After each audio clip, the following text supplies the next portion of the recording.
Madam Speaker, it is always a true honour to rise in the House of Commons and speak on behalf of the folks of Peterborough, Kawartha.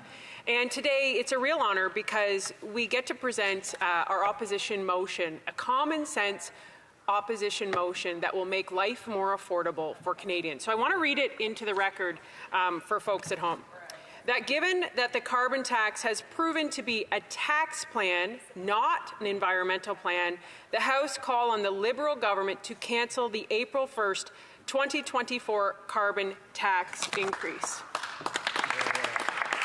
Now, just so folks at home know, that planned tax increase on April 1st by this Liberal Prime Minister is 23%. Now, I don't know who they're speaking with, but I don't know anyone right now that can afford that, and that's the reality of it. People are really, really struggling after 8 years of this Prime Minister, and it's a sad reality. So how does the carbon tax contribute to the cost of living? And I want to share the story of Jen White. Jen White is this amazing, charismatic, young, she's actually not that young, I guess, but she just looks so young, and she has freckles, and she's just this dynamic woman who's talented. Sounds like you. And 8 years ago, she started her business, Emily May's Cookies.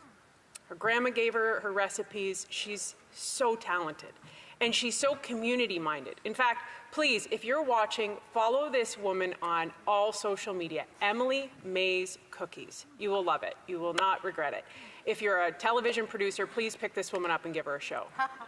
So Jen, I saw her just before Christmas, and she looked more desperate than I'd ever seen her look in my life. And she's not a dramatic person by any means. And she said, Michelle, it's crippling me. The carbon tax is crippling me. And she kept talking about butter.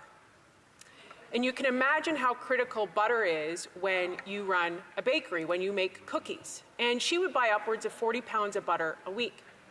And she said, Michelle, when I started my business 8 years ago, butter was $2.49. Today, you can expect to pay upwards of $10 for a pound of butter. In most communities, it's about $7.49. 10 is on the extreme end, but today it's about $7.49. That's a 200% increase. Shortly after the new year, I was scrolling through social media, and Jen made a post on Emily May's Cookies. And she said, this is the hardest thing I've ever had to do in my life. I have to close down my business. And I said, can I come talk to you? I want to talk to you. And she said, she's just so polite, right? And it's hard to get political. People don't want to get political. They like to be congenial, and they like to get along with people. But the reality is that every single thing comes back to politics. Everything comes back to policy. And today in this House, I heard one Liberal member say that the carbon tax is so minuscule it doesn't matter.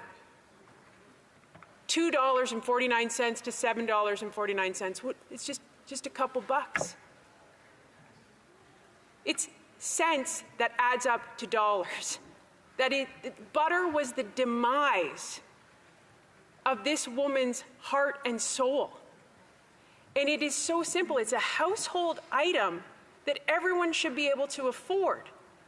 That is the reality of the carbon tax. And if that Liberal member who thinks it's so minuscule and doesn't understand it, I challenge that member to go speak with Jen. Go to the farmer where he has to pay the extra carbon tax to heat his barn, to pay the extra carbon tax to feed the cows the grain, to pay the extra carbon tax to ship the milk to the trucker. The trucker is going to ship the milk to the factory to make the butter, to the factory where they make the butter, where they have to pay extra carbon tax to heat the building to make the butter, to the trucker who has to ship it from the factory that makes the butter to the grocery store. Like, it's really common sense that this is going to be catastrophic for people. Jade phoned me this week. And she said, Michelle, I'm a single mom of 2 kids. I've worked really, really hard. I make $62,500 a year. And for the first time in my life, bill collectors are calling me. Like, this isn't, and politically, I don't even understand how the Liberals and NDP can stand here today and say, we want to increase the carbon tax. Because nobody wants that, not the premiers of this country, no constituents. Like, it's actually political suicide as well. It makes no sense. So I want to read into the record I asked folks to send me their heating bills. Michelle, I'm just sending a snapshot of our Enbridge bill that contains the carbon tax. This is for a family of 3 in a brick bungalow, approximately 1,000 square feet, heated by natural gas. The gas supply charge, $38.96. The federal carbon charge, $39.15. And wait, there's a tax on a tax. They can expect to pay $20.38 in HST. Hello, Michelle. I'm a resident of Ennismore and a widow who is trying her best to make ends meet since my husband's passing. Yesterday, I received my gas bill. I was shocked to see the total carbon tax applied to my bill. This is absolutely criminal. So the federal carbon charge is $104.33. The gas supply charge is $106.42. Oh, and the tax on a tax, let's not forget that, $49.59.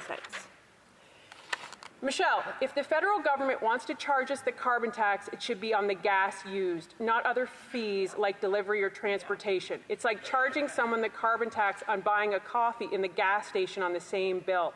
I use $28 in gas. The carbon price is $28. Sounds like 100% tax to me. It should be removed. I'm for supporting the reduction of carbon, but alternatives are too expensive to implement. We're all struggling to get by, and this isn't helping. Food or heat, right?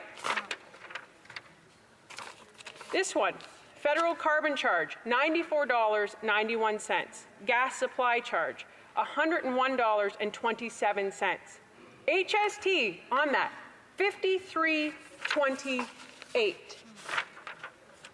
Every member in this House should be asking their constituents to do the same thing. We were elected to create policy to help Canadians. This is genuinely hurting them. Full stop. And there's been members of the opposite party, and good for them to have the courage to stand up, and I'm looking at one right now to say that this doesn't work. Like, thank you. He lives in Newfoundland and Labrador, and he knows, he clearly listens to his constituents. Not one emission target has been met. And I think what's wild is we are of human, there is commonalities between us in this House. And to sit across and say, we want, that Conservatives want the planet to burn, like, what? It's the ideology and the belief system is so deep, I can't even believe it in this place. The Conservatives have put forward a four-prong approach in this session, and we do have the solutions. The reality is life wasn't this hard before this Prime Minister, and it doesn't have to be this hard after him. And it's going to be a lot of work to get out of this. I understand that. And I think there are incredible people with incredible ideas that really, truly innovate and are going to revolutionize our world. But carbon tax is not it. We need to axe the tax. We need to build more houses. We need to fix the budget. And we need to stop the crime. And so the first piece of that, of axing the tax, is the simplest and most common sense thing to do. And everybody who's watching at home, they're so frustrated by this place, and I want you to know, we are too. We are too. Because what are you guys doing? Well, we're in opposition, and the NDP and the Liberals signed a coalition. They'll call it a supply agreement. You can, call it whatever you want, tomato, tomato. The reality is they're going to work together for a majority. But we know, Conservatives know, the majority of you watching at home do not want this tax. We know that. We will not stop We will continue to fight for this, and I urge every member to do the right thing and vote for this motion and axe the tax. Thank you. Questions and comments? Questions et commentaires. The Honourable Parliamentary Secretary to the Government House. Yes, thank you, Madam Speaker. How things change for a bumper sticker. You know, in 2021, including this member that just spoke, I actually campaigned on an election platform that had a price on pollution. There is actually 19 members that not only campaigned on it in 2021, but also campaigned on it in 2008. 19 Conservative members, including the leader of the Conservative Party, Madam Speaker. Oh, how things have changed. As other countries in Europe are accepting the need for a price on pollution, even in many American states, places south of Canada, we recognize that the environment matters.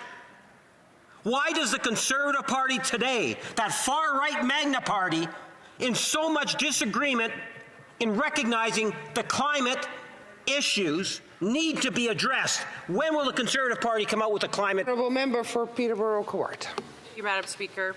I think what the member opposite is talking about is listening, gathering data, and as a real leader would do, recognize when something that you're doing doesn't work.